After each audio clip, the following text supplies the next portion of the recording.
खबर है मणिपुर से। प्रधानमंत्री नरेंद्र मोदी के संभावित दौरे से कुछ दिन पहले ही केंद्र सरकार का एक बड़ा दावा सामने आया है।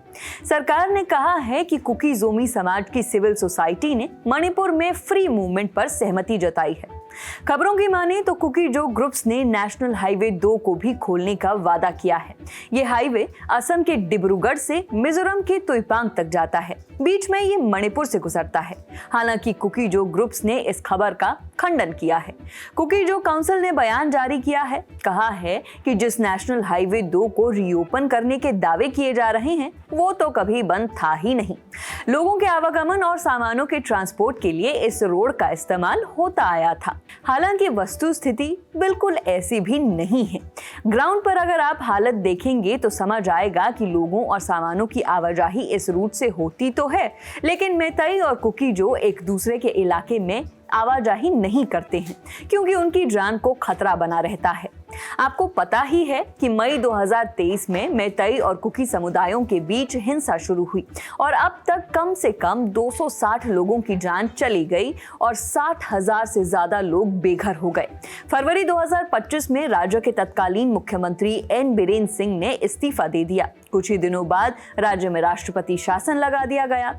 रास्ते खोलने के अलावा एक और बात शुरू हुई है। जानकारी आई है कि केंद्र सरकार और मणिपुर प्रशासन कुकी उग्रवादी संगठनों के साथ नया सस्पेंशन ऑफ ऑपरेशन यानी सू पर दस्तखत करने जा रहे हैं। ये जो सू है वो क्या है वो भी समझ लीजिए। ये 3 पक्षों के बीच होने वाली संधि है, केंद्र सरकार, राज्य सरकार और उग्रवादी गुट। जब तीनों पक्ष सू पर साइन कर देते हैं तो तय होता है कि उग्रवादी समूह भारत में कहीं भी गैर कानूनी कार्रवाई नहीं करेंगे। साथ ही उन्हें समय समय पर अपने बंकर्स और हथियारों की जांच करवानी होती है। बदले में उन पर कोई कानूनी शिकंजा नहीं कसा जाएगा। 2008 में केंद्र सरकार, मणिपुर सरकार और 2 बड़े कुकी उग्रवादी संगठनों कुकी नेशनल ऑर्गेनाइजेशन यानी KNO और यूनाइटेड पीपल्स फ्रंट यानी UPF के बीच सू पर सहमति बनी थी। लेकिन साल 2023 में हिंसा की शुरुआत के पहले ही मणिपुर की बीरेन सिंह सरकार ने सू से हाथ खींच लिए और हिंसा शुरू हो गई। अब दोनों संगठनों के साथ फिर से सू पर सहमति बनी है।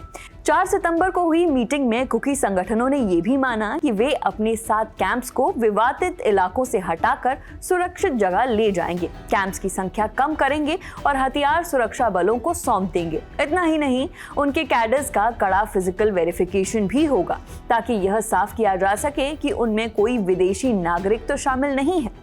इस खबर में फिलहाल इतना ही। ये खबर आपके लिए लिखी थी हमारे साथी आसिफ असरार ने। मैं हूं नेहा दीवान। देखते रहिए दी लल्लन टॉप। शुक्रिया।